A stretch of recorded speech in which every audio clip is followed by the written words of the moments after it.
So, Stephen, with us then, more on Facebook over the data scandal involving political research from Cambridge Analytica and how it obtained that used data from some 50 million users of the social network, Stephen. Yeah, that's right. Mark Zuckerberg's inbox has been pretty busy over the past couple of days. Calls, as you said, for him to address not only parliaments in London, but also in Brussels and also the US Congress looking to speak to him as well about this. Now, we haven't heard yet from any of the top Facebook executives on this issue. The company in a statement says that it's working around the clock to establish the facts of this particular incident. Mr. Zuckerberg is to face questions from Facebook staff on Friday over this issue. The company has sent officials to brief 6 congressional committees in Washington on the issue. The UK's Information Commissioner is investigating how Cambridge Analytica got access to this data. The Attorney Generals of New York and Massachusetts are also looking into the matter, as is Italy's telecoms regulator, Ireland's data protection watchdog. The list goes on.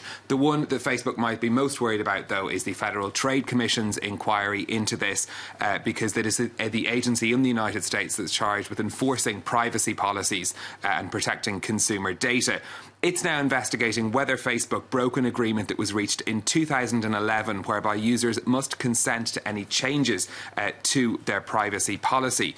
If it's found to have broken that deal, by estimations by one former FTC official, there could be a fine of $40,000 per violation per day. Trillions of dollars we're talking about, and potential fines there because there's 50 million users potentially involved. Facebook says that it rejects those claims that it has broken that 2011 agreement. Wow, could run this story, couldn't it? All of this, of course, having a knock-on effect then on Facebook's share price. Facebook shares down over 10% so far this week. It's wiped some $60 billion off the company's market value. It's such a sharp drop, in fact, that a group of shareholders have begun a class action lawsuit in San Francisco over the losses they suffered from the Cambridge Analytica scandal. This graph just showing the difference in the share price over the past 5 days.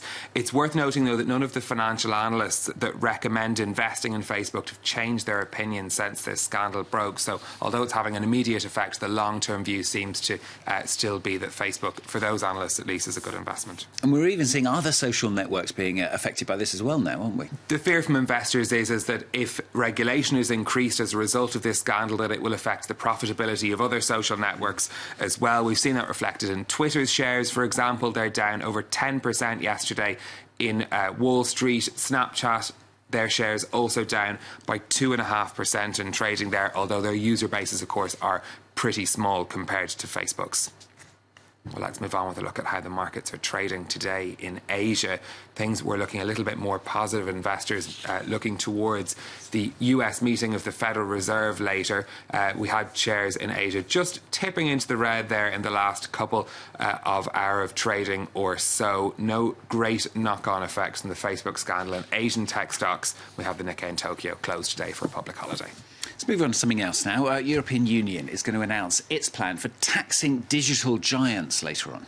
The EU believes that companies like Google, Amazon and Facebook don't pay enough tax in European countries because of the way they've structured their businesses.